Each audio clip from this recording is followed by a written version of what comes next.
We are living in a day and an age where we have so much information, and that information completely conflicts most of the time. I don't know whether you have found that, but I've found that for sure.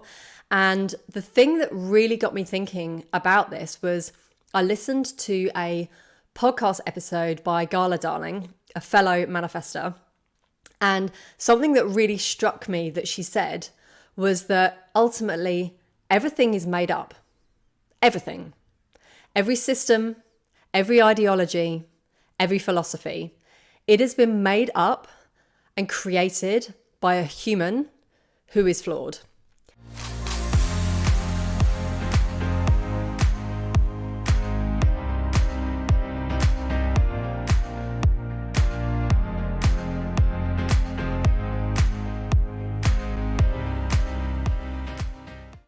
Hello, my love, and welcome back to another episode of Activate Your Divine Power.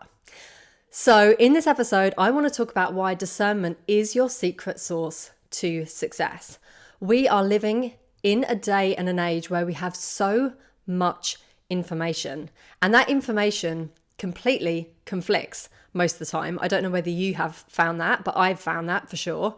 And the thing that really got me thinking about this was I listened to a podcast episode by Gala Darling, a fellow manifester, and something that really struck me that she said was that ultimately everything is made up. Everything. Every system, every ideology, every philosophy. It has been made up and created by a human who is flawed. It is taught by a human who is flawed. And every time this information is passed on, whoever is sharing it is bringing their own projections, their feelings, and their perspectives to what they're teaching, including myself. So I am, colouring the information that I've heard from Gala Darling and passing it on with my own flair to it. So that is why we have so much conflicting information in the world. And our job is to learn how to discern what is correct for us. Because I don't know about you, but I stopped listening and watching the news years ago. I'm not sure if I've ever been interested in watching the news. I think that's probably part of who I'm here to be, to hold the vision for a new world. But there was a time when I did go into it and, there's so much stuff that is like, I don't want to make it about that, but I know you get it. I mean, we're just being fed a lie continuously. Being fed a lie, either intentionally or unintentionally by people who don't know better.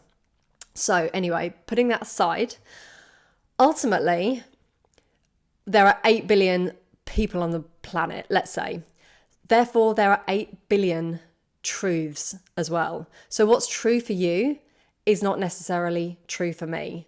There is obviously divine truths that are true and applicable for all of us. We are all united and we are all connected as one. But at the same time, we all have our own individual, unique perspective on the world and how we see the world. And it is specifically designed like that. We are here to be unique, to express ourselves uniquely with our own perspectives, with our own truths, with our own flavor and the way we see the world. It's designed like that. We're not supposed to agree with everybody. We're not supposed to at all. And we're supposed to agree to disagree and find each other fascinating and be like, wow, that's amazing what you've just said. I'm not sure I completely agree, but it's making me think about this in a bit of a different way. So we're here to use those differences and individual soul's truth to co-create. And that is the beauty of all of this. So like I said, there is a divine truth for all of us, but that must be accessed through the knowing of our soul.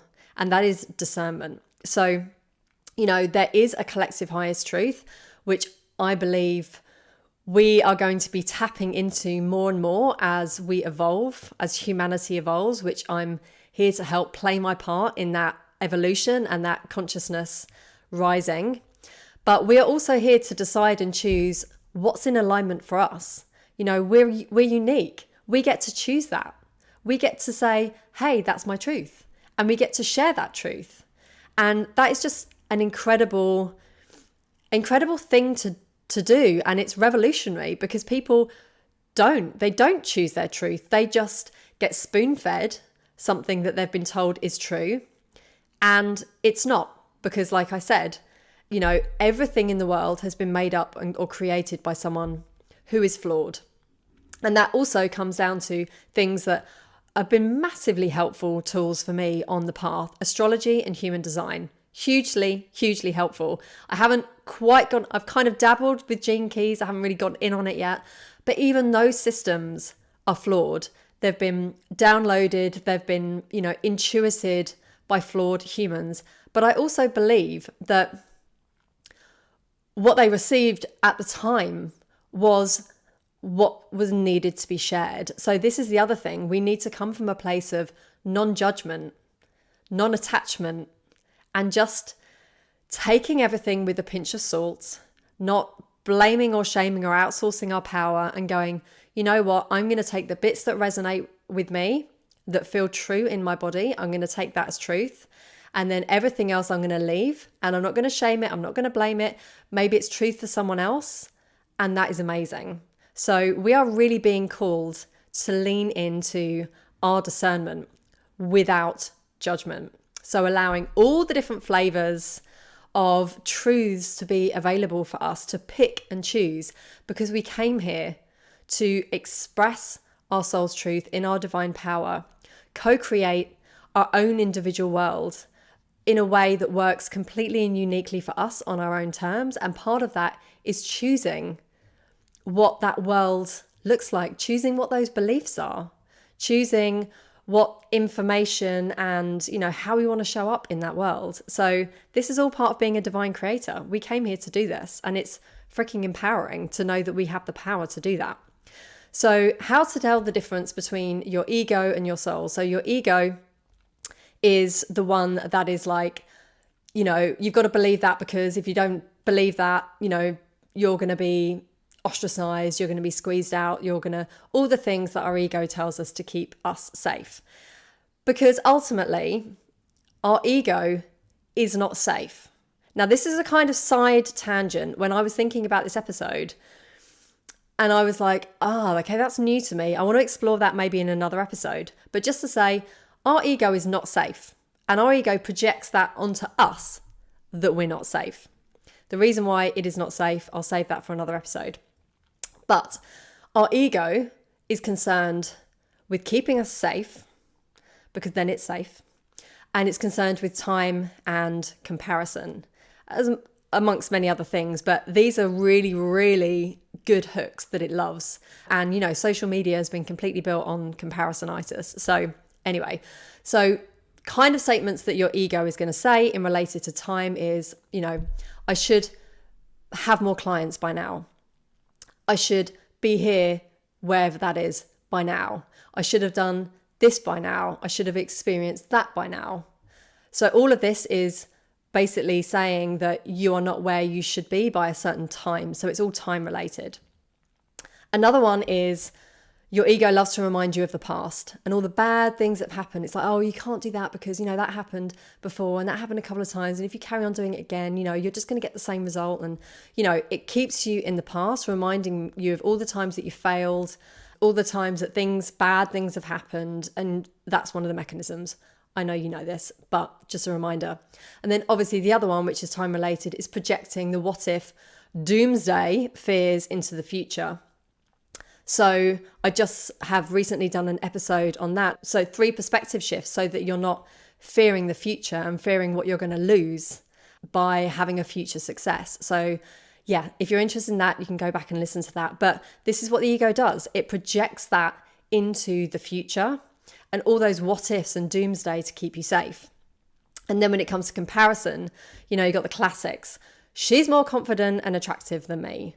Her business and offerings are better than mine. All of these things that we use to beat ourselves up and to keep ourselves small, to keep ourselves hiding, to keep ourselves trapped in fear, in separation, in loneliness, not shining our divine light bright and being the badass light leaders that we came here to be.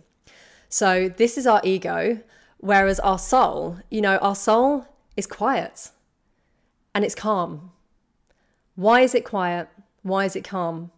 Because your soul knows it's safe. Ultimately, your ego fears death.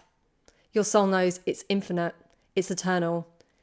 It has eternity when it comes to time because it is eternity. It is all that is. And it doesn't compare you to anyone or anything else because it knows that you're unique. It comes from infinite abundance, limitlessness, infiniteness. And it always speaks with love and with kindness and with compassion. So when you are trying to figure out what is correct for you, discernment is everything. And I just want to bring a few different ways to you, which you could use to tune into what is right for you. So the first thing I would say is question everything. Everything that you hear, everything that you're told, everything that you see, question everything and run it through your body's wisdom. Your body is so wise. It is so freaking wise. So use it to discern what feels true to you. And one of the ways you can do this is experiment with your human design authority. Now, I know that this is ridiculous because I've just said you can't trust any system and you can't. However, there is always some truth in everything, and it's up to you to discern which bits are the truth, and your bits are going to be different to someone else's bits. So what I will say when it comes to human design is learning that I'm an emotional manifester has been hugely beneficial because I have the individual wave. So I know that for me, I'm pretty much emotionally neutral for a while, and then I'll have like a big up or a big down. And the big up or the big down are the times when I am not to be making a decision. And knowing that is hugely helpful. And I've experimented with it. I didn't take it on and just be like, yes, this is truth. But I have experimented with that. And I feel that that is true for me. I am an emotional. So that is something I would definitely invite you to look into, because if it resonates with what your human design is saying as to how you make decisions, your authority is a really great place to start for making decisions. And then I would also invite you to really discern which coaches, which healers, which self-discovery tools, which healing modalities work for you. Because on top of that, I would also say which ones resonate with you and give you a sense of your own power. Because I do feel like there's a lot of people out there who are doing their best to help. So don't get me wrong, I'm not throwing any shame. They're doing their best to help in the best way that they know how. But there is also a level of codependency going on. And I'm not here for that. I'm holding the space for you to heal yourself. And I just want to invite you to remember, never outsource your direct connection to divine source. Make sure that whoever you're working with, whatever modalities, you are tuning into your soul, which is your way to access divine source, as you're a unique spark. Your soul is a unique spark. So when you tune into your soul, it goes straight to divine source. So just remember to always make sure you're being held in spaces that empower you and help you discover more of who you are, so you can be the light leader that you came here to be without that codependency. Because when you're doing that, you're outsourcing your truth. And that is not what we're here to do. We're here to discern, and we're here to lead ourselves. Like, anyone who's going to make you feel like they're leading you, no. You're here to lead yourself. You are freaking powerful, and you are here to lead yourself. So find those modalities that help you know you are leading yourself. And finally, just remember that you are always the authority on you. Always. Always, always, always. So whenever someone says this is the way it's always done, or this is how we need to be, or this is how the way, business should be done, or whatever it is, whether it's in your personal life, in your business if you have one, whatever it is, you are here to create a life on your own terms, a complete world that works for you as a unique soul in human form. So you get to decide what that looks like. You get to decide the rules, and you get to inform others of how you work. And that is going to be your secret sauce to success, my love. So That's it for today. Thank you so much for being on this journey with me as we navigate all the highs and lows of this epic human experience. And yeah, I just invite you, as always, but particularly in this episode, to take what resonates and leave the rest. That is perfect. That is divinely perfect. So thank you so much, my love. Until next time, I love you so much. We've got this, and together we heal and rise.